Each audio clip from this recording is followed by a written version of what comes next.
everybody ready? All right, here we go. Welcome to the show, Adam. Thank you, Bini. It's so nice to be here. I love your studios. Fantastic. They're amazing. Thank you. It's been a long time. We've been planning this for a long time, so it's great to have you here with us today. Thank you very much. No worries. I found that it's not too far. It's at the Glasgow airport. Yes. And I was wondering, I catch a plane from Glasgow airport. You could just do your interview and then hop on your plane. Yes. Listen, I know we did a bit of an intro on you, but if you could give us a little bit about your background a little bit as well, that would be great. Just introduce yourself to the people. Okay. So I've been pretty much about for a long time. I think I'm so old, I know you're not. They had horse and carriage when I was around, sure, when I got I'm my first sure. job. No, my name's Padam Singh, and I've been working with communities for over 27 years. Started off really, initially I started off as a graphic designer. That was my real passion, my interest.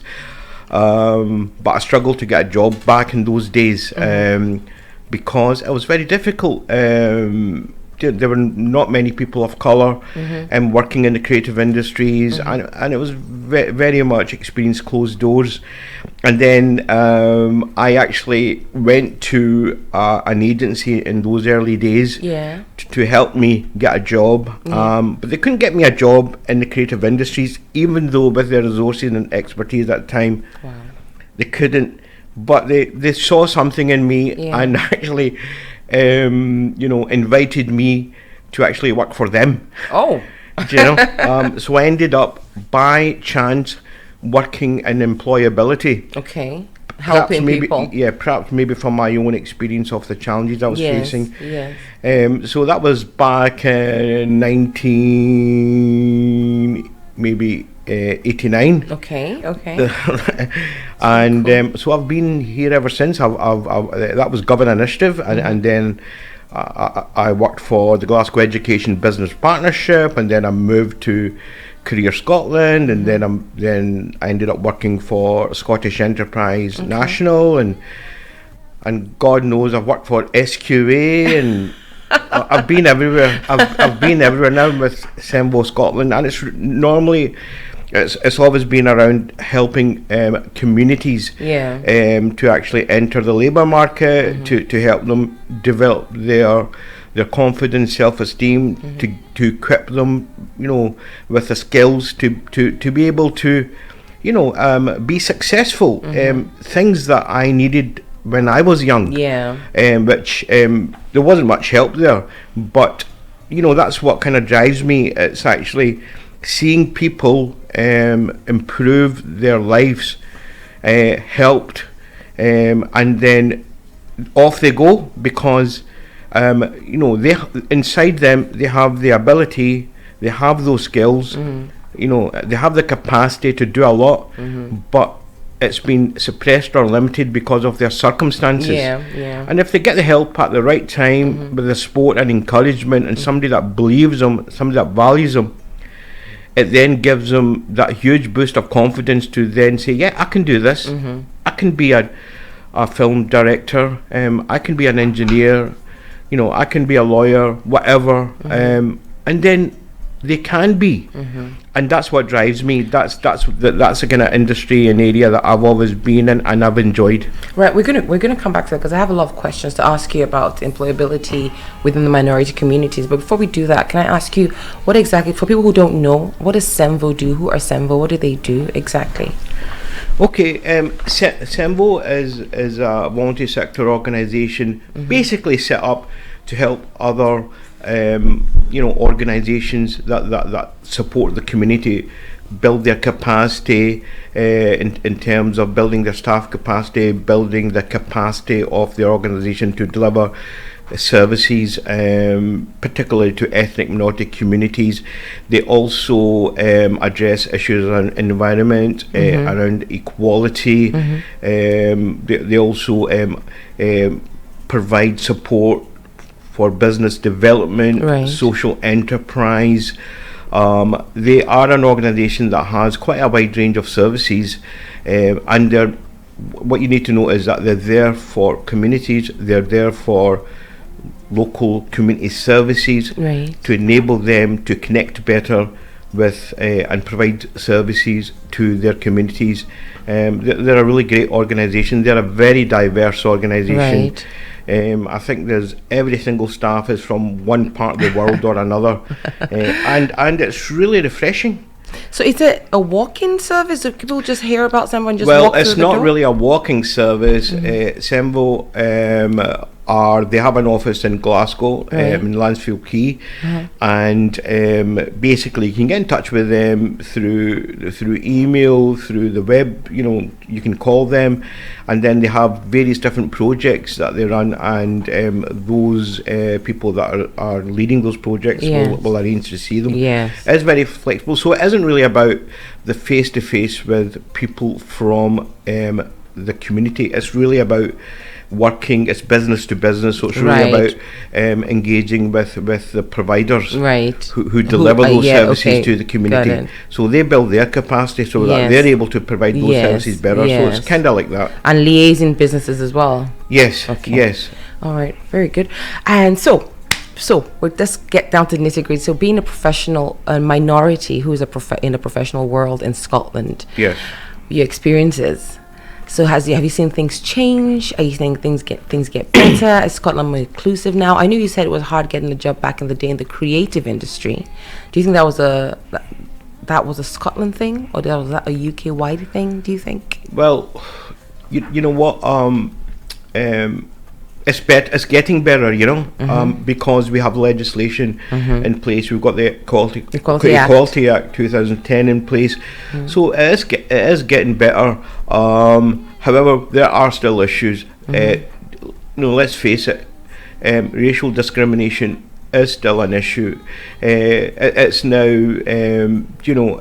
more institutional. I mean, it was recognised when Stephen Lawrence inquiry. That institutes, individuals may not have those racist views, but the way the systems operate become biased to people from a different background, and I think those experiences are still there. I think people still, when I've done a number of focus groups with people from Black and minority ethnic communities, and the views that do come across still kind of say to me that this is still there. Things like, sometimes, they have to apply for 50 jobs to get one interview. Sometimes they have to anglicise their name, just to fit in. Also in the workplace, these are issues as well. There's an expectation sometimes, but not all the time. We can't generalise, but there is a sense that you sometimes you have to try harder to get half as much and to fit in. So these issues are still there, but there's a lot of good work taking place.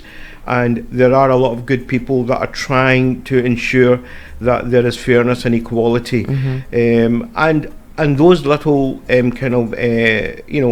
those people out there are making the difference. But there is still that issue of discrimination, because the stats tell the story. For example, Fair Start Scotland, a fully resourced employability programme. Scottish Government funded, which I'm going to talk about, and delivered by fully resourced employability agencies, but yet it's underrepresented by ethnic minority communities. Now, why is that? Is it because they don't know where they are? They can't see them. All ethnic minority people are invisible. What is the issue?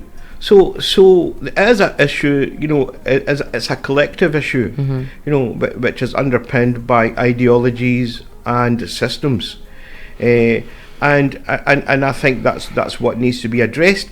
I do see, and it breaks my heart, and I've seen people who have so much potential from ethnic minority backgrounds, it's just wasted. But it's wasted because they're not getting a break, they're not getting recognised. Many a times, for example, I work in a professional, kind of industry. I work for big organisations like Scottish Enterprise, Yes. SQA, and when I walk into organisations, immediately they think I'm a client. I mean, even happened in People Boss. They think I'm going to sit down and sit down and what's your name? Start taking detail. Don't even give you a chance to actually say who you are and who you want to see. And that happens to me often. That's crazy. That's crazy. Do you know? Well, that happens a lot with.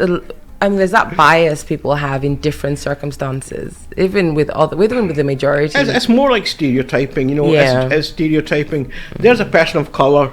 They can't be a professional person. They're either a client or they're a cleaner.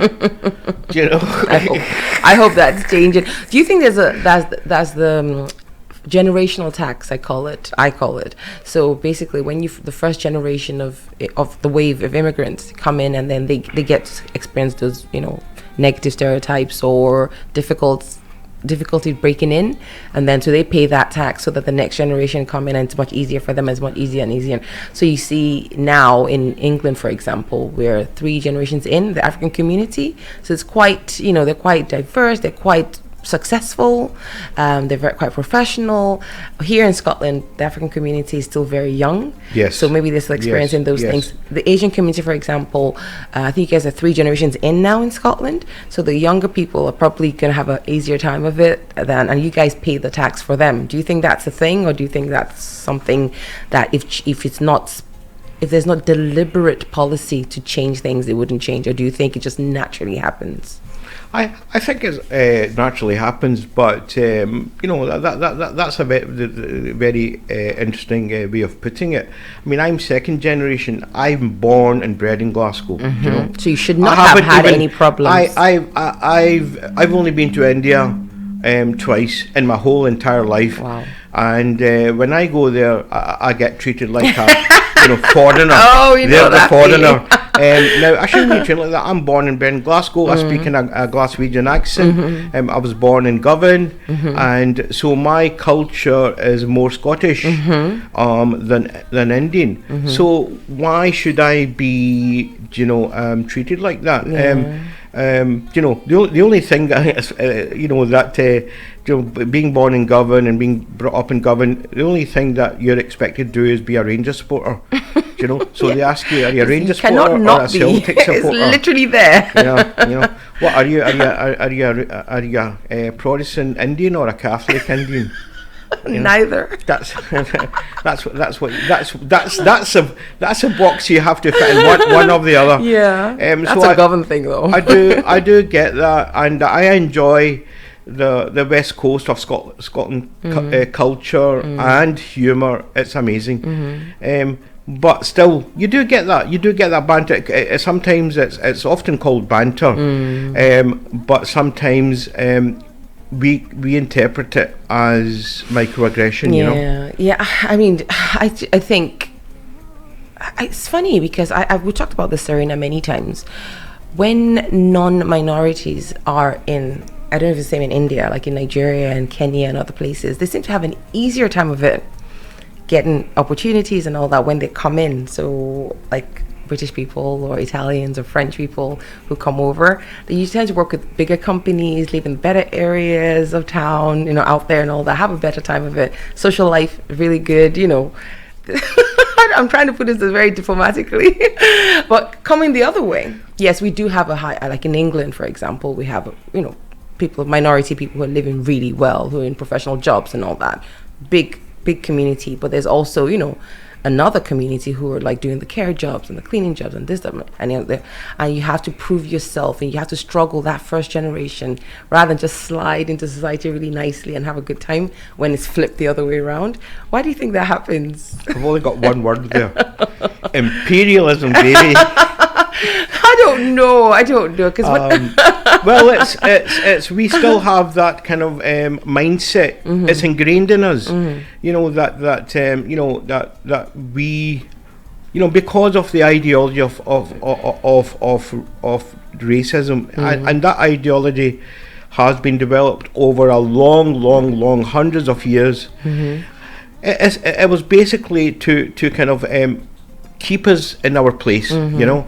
And we still, even though after multiple generations, we still have that kind of you know, in our kind of back of our heads, that when people you know, when white people go into, I'm not going to mince my words. They give the benefit of the doubt. Yeah. You know, they're given more respect. I've seen it in India. You know, when I've gone into hotels and there's Europeans, you know, that are still standing in the queue. You know, they get the hats come out off for them. You know, yes sir, yes, your room is ready in 5 minutes. Can we get you a cup of tea? Yeah, boy, get that cup of tea.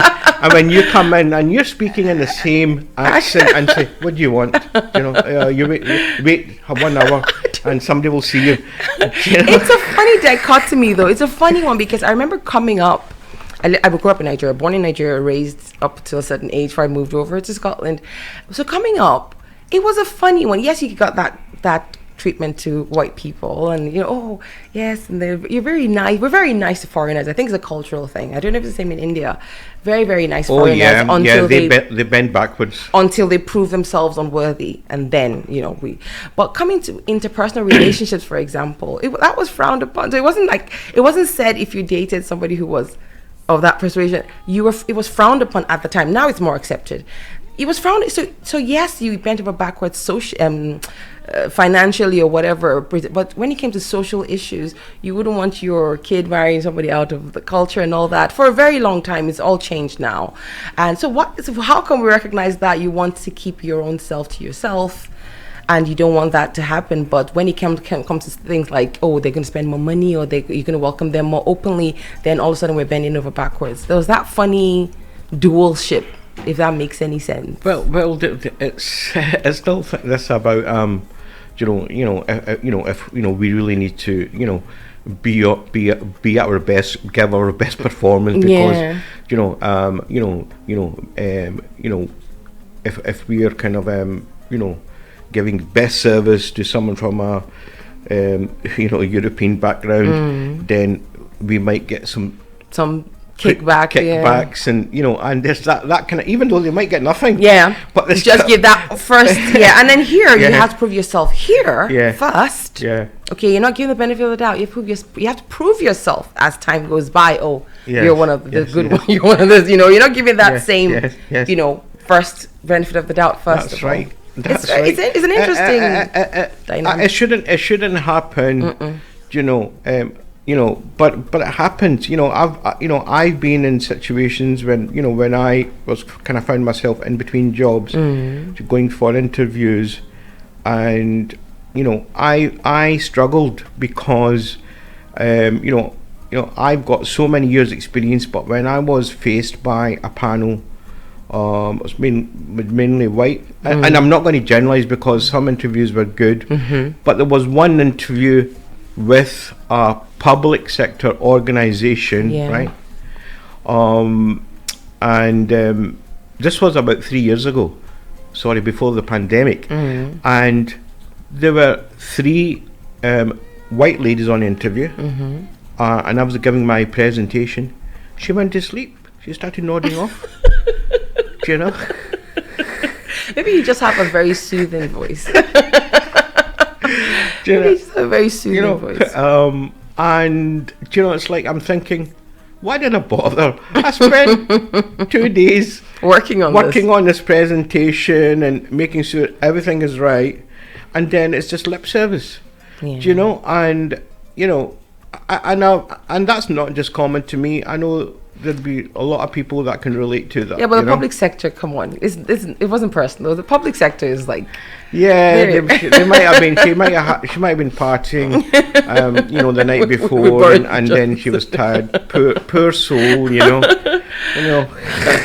I mean, I think you have such a great perspective because you are born and raised in Scotland, and yet you still have had these experiences, So it can't be anything, because we say here, or there's a first generational thing. You just come the first time.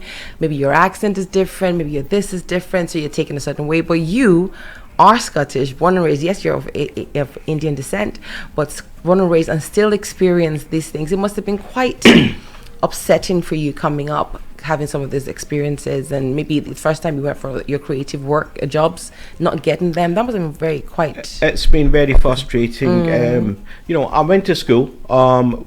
When I was in school, I was first in my art, class, right? I went to school with a guy called Andrew Scott. Andrew Scott is a famous sculptor now. Right. We were in the same class. We sat together next to each other. He's the sculptor who made the Kelpies in Falkirk. Wow. Yeah. Right, and the horse on the M8. Yes. So he's very famous. He lives, I believe he lives in Philadelphia or Los Angeles now. He's I love the Kelpies. He's very famous, right? Both of us we were both at equal level in terms of the skills, our craft. We were both entered into a national competition by our teacher, art competition, which basically every school from across Scotland applied. We both won. Wow. Right. But they couldn't choose between us. There was either second place and first place and second place, right? But they couldn't choose. So they tossed a coin, and me, being the luckiest man in the world, came second. And Andrew got to go to Switzerland. Oh, wow. It helped him in so many ways. I applied for art. We both applied for art school. And unfortunately I couldn't get in because my English, I only at that time I got C for higher English. And you needed, at that time it didn't matter how good your art was, whether you drew like Michelangelo, it didn't matter. You had to have A or a B for English to get in. So I couldn't get in, and it's not, I'm not, begrudging him I'm not begrudging a success, or I'm kind of blaming the system. It's a lot to do with circumstances. My parents were immigrants. They weren't educated. So Andrew's parents were middle class. His father was an architect. I believe his mum was had a professional job as well. They lived in a very kind of nice house, and in a kind of, so they could support him. So they were able to support him, encourage them, and my parents just were there, just really working, surviving. I didn't get that kind of support at home, so that's a factor there. That factors in, that factors in. And at that time, schools didn't really provide that. Now they do, but they didn't even recognise and provide that kind of support you needed. When I was in primary school, I was born here, but I was actually put into a special English class with immigrants, Why? who are just because I've been diagnosed with dyslexia, right? And that time they didn't recognise dyslexia. So if I was a bit slow in reading, that was not because I was not smart enough. It was because of the way your brain works. The way my brain works. So they put me in for 3 years. They put me in this special English class, and I saw kids coming from India, Pakistan, whatever country, picking up English within moving months out. and then moving out, and I was still there. Oh my God. And that kind of experience followed me in secondary school, where teachers didn't recognise that your condition, or provide you with that additional support. You were put in the back of the room. They contained you. That's what happened in school. They just contained you. Don't make a noise. Just sit in the corner. We can't teach you. We don't have time to teach you. The only class that I did really kind of flourish, as I said, was the art class, because I didn't have to talk. I didn't have to, talk about sums or read something. I just had to draw, and that was good enough. And it got me through. But these were the challenges at the time. I wanted to get into art school, I couldn't, and then I managed to get into the College of Building and Printing, and I did fantastically well. I had an exemplar portfolio, had a great body of work, and we all, when we all graduated, we had to then go and find jobs. So So we made appointments with all the different agencies, creative agencies, and I went with my portfolio of work around all the different agencies, and not even any interest. One agency did give me an interview. It was a very kind of well-known agency in Glasgow, and the creative director said to me, "Son, I'm going to be direct and honest with you. You will struggle to find a job in this industry. Wow. There are not many people like you working here. So I would suggest the best thing you can do is maybe work in a shop selling bread and milk, because this is the only way that you're going to make money." No. You know, and I was an impressionable, 17-year-old, 17, round about that age. How do I internalize that, you know? So that's telling me that you're not good enough. What you've done in college, just dismiss it. Go get a job in a shop, and that was the experience that I carried with me across my life, Yeah, and and that's you one. Imagine all the other Padams out there, all the other different people who were in similar situations as you, or from a similar background, who had dreams, who had aspirations, and were being told, and not just told no, but told never, which is just horrible. Yeah. And at that time, when I was in that college, there were only a handful of people of colour at that time. You always have to represent, and you always feel you have to represent your group. There's that thing as well. Let's not even go down that path, because that's another story for another day. I was going to say, so is that why you're so passionate about the work you do within the community and, trying to make sure that waste is reduced and people reach their potential? Absolutely. Because when I come across people, from ethnic minority background, people from my community, it just inspires me, because I immediately pick up on their abilities, the way they conduct themselves, the way they are. Even though they're quiet, they'll sit in a corner, but you can see their potential. I see potential in people, and all I want to do is take that potential and direct it in a way that they are able to live the life to their best ability, that they're able to do something that I couldn't do, and that's what inspires me, Yeah, and I think with the skills gap, though, there's a skills gap. So they come with skills, and then just to make I had an employability expert on 2 weeks ago, and she says the problem is there are people who come with skills and qualifications, they can't get that recognized here, and so they fall into security or care or cleaning just to make ends meet for a while, but then real life happens, you have bills to pay every month, and before you know what's happening, 5 years have passed and you're still in the security job and all that. So all your skills that you have, I wouldn't want to say wasting, but you're not living up to the top of your potential. Even though back in your home country you were this, you were that, you were an accountant, you were a banker, you were this, but then you've come over, and then while you're waiting for that job, you're taking this one, the easy one, and then time passes. So how do you come out of that? Do you advise people to do that, those kind of jobs to start with? It is very unfortunate, because we have to make money to survive. We've got mortgages to pay, we've got mouths to feed. In fact, one of my neighbours who was an anaesthetist, right, back in his own country, and I believe he worked in health as well here. He's a Just Eat driver now, right? And he's been that for a few years, because he just can't get a job now. He's at the age that I think he'll really struggle to get a job. And I see that this guy's gone, through higher qualifications and develop those skills to work in a health, field, And you can contribute to the country. Yeah, and now he's a Just Eat driver. Yeah. And not that there's anything wrong with that. Nothing wrong. There's nothing wrong with that. Nothing wrong with working in a gig economy. We've all done it. I've done it. When I was between jobs, end of the day, I need to put food on the table. Yeah. So there's nothing wrong with that. But what you're saying is that we get stuck in that, because that's what I mean. Because we are prisoners of our circumstances. Yes. We're prisoners of our bills, of our mortgages. And I think if you stay there too long, yes, that's where the problem is. I mean, you hear people in Canada, for example. Canada is welcoming come on, and if you're qualified and you're a professional, come to Canada. And there's so many people making the big move to Canada, but people, especially in the medical field, they can't get a job in their own field.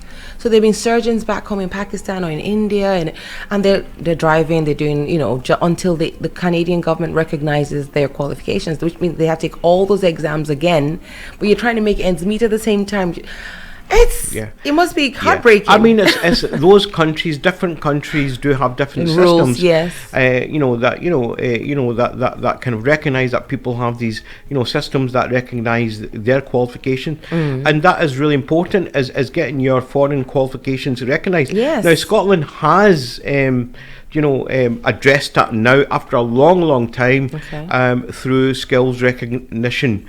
Scotland now, they're amazing because they're now helping individuals who don't have British qualifications to get their qualifications recognised, providing them with that one-to-one support which is essential to actually get them through. Now what Skills Recognition Scotland does is gives individuals a document stipulating that they're capable of working as an engineering manager. This is what the qualifications are, this is what their competencies are, this is the level they can work. This is a government paper that people will receive, recognised by Scottish Government. Employers won't be able to dispute that. That's brilliant. They won't even be able to kind of use racism as an excuse and say, we can't find your qualification. We don't know what university you went to because it was blown up. So therefore there's no proof there.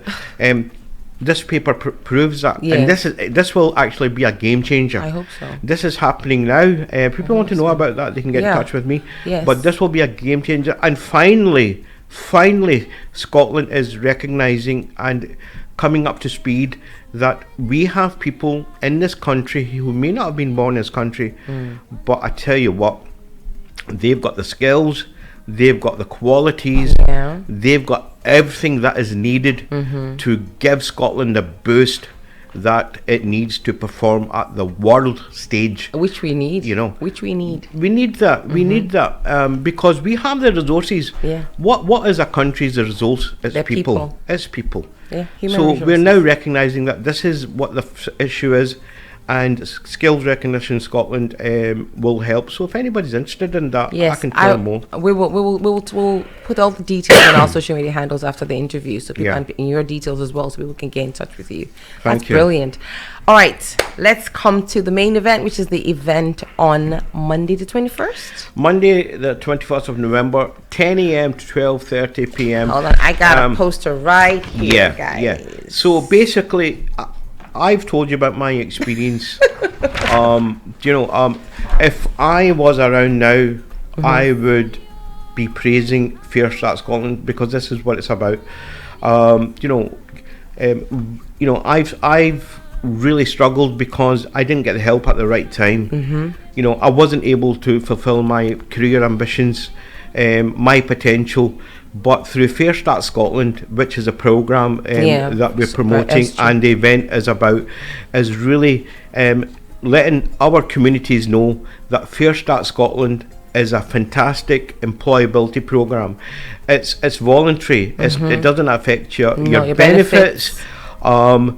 You just have to be unemployed. But if you come onto the Fair Start Scotland programme, you're going to get that intense one-to-one person-centred support, and with amazing, talented advisors who will virtually hold your hand and really kind of guide you and navigate you through that employability minefield. Until you get a job. So whatever your ambition is, whatever you want to do, whatever passion you have, they can help you achieve it. So basically, when you come onto the Fair Start Scotland programme, you can phone them in, and then they'll make an appointment with you. It doesn't matter where, they'll meet you anywhere. Mm-hmm. They'll register you. They'll go through a very intense kind of assessment process, Mm-hmm. just to understand who you are, what your potential is, what you want to do, where you want to go, and then they'll produce an action plan for you. And then once you've done that, then they'll work with you, and others will work with you as well, Mm-hmm. to be able to kind of direct you towards employability, whether you need a CV to start with, whether you need to be better at interviews, whether you need a work experience to demonstrate that you can do this job, because you get nervous in interviews. They're connected with employers. Yes. They're connected with training providers. They're connected with psychologists. Mm-hmm. They're connected with everyone. Mm-hmm. So that kind of intense support, right? And it's very flexible, because if you say, well, I'm working part-time, well, actually You have to be unemployed. you have to be unemployed for that. But if you've got family responsibilities, Yes. You're a single mom, or you have caring responsibilities for a disabled person, then they will work around that, Yes. But they're amazing, and that's why I need to tell people on your radio, your listeners, that please come to this event, because it's going to be a life changer. If you need that support, this can change your life. And it's happening at the Govan Pearce Institute on Govan Road. Now you can give the details out. I will give the details out later on the show. Get details out. It's happening on Monday the 21st of November from 10 a.m. Please turn up. If you know Govan Pearce Institute, it's in there, and I'll be there. I'll be there welcoming you, and the providers there are a number of different providers, such as People First. They're fantastic. They're all fantastic. Wise Group, Remploy. So these are different agencies that deliver the Fair Start Scotland programme, and their advisors will be there. So you can actually talk to them. We'll also have staff members from a ethnic minority background, and they will be helping. They'll kind of help you to kind of meet different agencies. So don't worry if you come in and you don't know where to go. We'll all be there to kind of help you kind of connect with the right agency. Brilliant. And at the end of it, it could be the chance, the break you are looking for. Once you get onto the right road, then the only thing that's stopping you is you. Yes, you can. Okay, Yes. you just need that break. You need a break. That I never got the break, but God willing, you can get that break, and and this event could be the start of that. Brilliant. So it's going to be at the Pearce Institute, guys, and that's in Govan. On Govan Road. It's very easy. It's just 1 minute from the Govan Underground, if I understand properly. Yes. It's on the 21st of November. That's not this Monday, the next Monday, and it's from 10 a.m. to 12:30. So 2.5 hours to change your life. So you come through. People Plus will be there. CEMVO will be there. SG will be there. Remploy, Wise Group, and so many other agencies and employability companies. Advisors will be there. Training advisors will be there. Translators.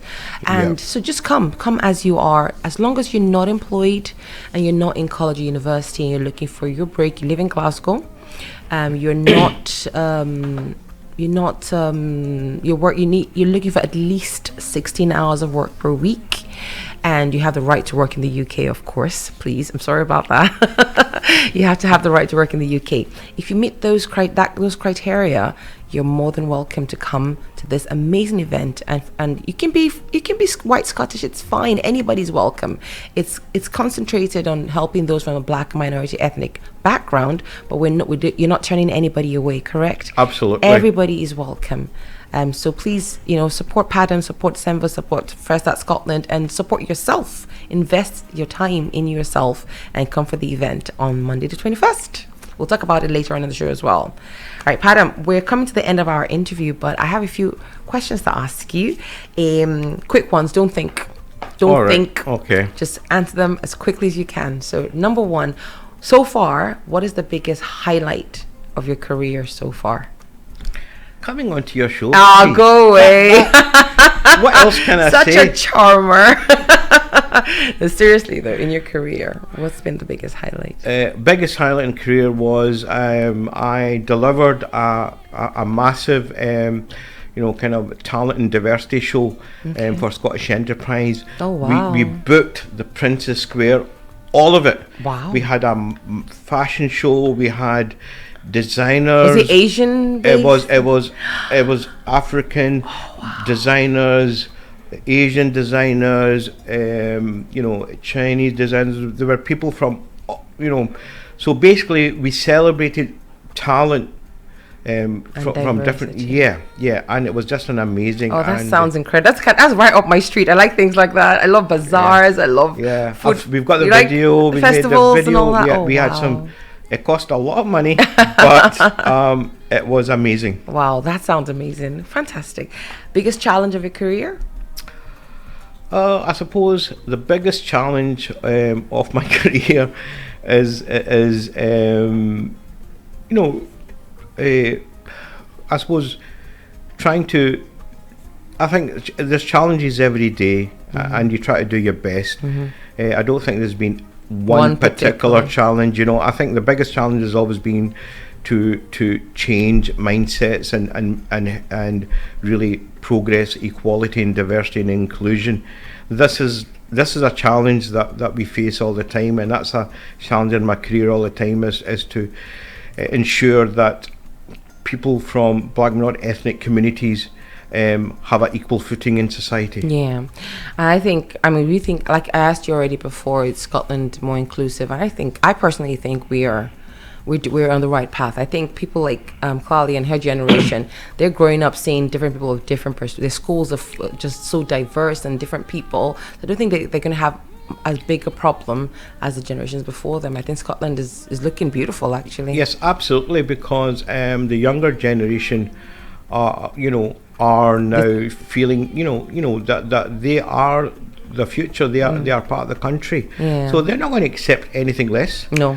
They have the talent, they have the skills, they have the ability, they have the style, and they know they know that, and they will not be treated like second-class citizens. I don't believe that. Right. So last one, 2 things about you that people who know you might not know about you. Okay. Well, I used to be a cartoonist. Oh. On an amazing comic book called Electric Soup. Okay. I created a character called Billy Pope. Okay. Billy Pope was a wee Scottish guy. he got knocked down, and he was a Rangers supporter, but then he was given 5 pints of blood from a Celtic supporter. So he had a split personality.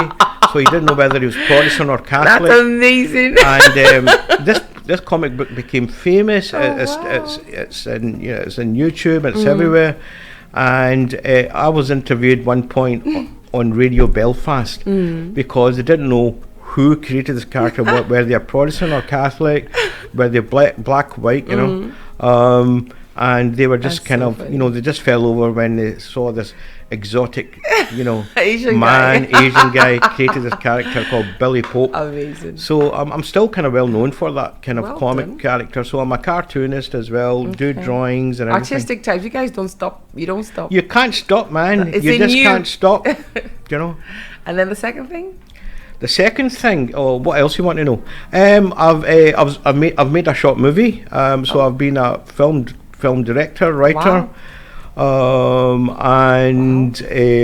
It was a short movie that was seen at the Berlin Film Festival. It didn't win though. It doesn't matter. But it was submitted to the Berlin Film Festival. Yeah. So I didn't really. I still have a lot of passion for the arts. Yes. But I don't get it. My day job takes up all my time. But art is a master that doesn't leave you, a mistress that doesn't leave you. You should just. Well, don't say that to my wife. Padam, it's been wonderful having you on. Thank you so much for coming. I could probably talk to you for hours and hours and hours and hours. There's so much, and there's so much we didn't touch on, but we're out of time. But thank you so very much. We're going to promote this event, please, every day.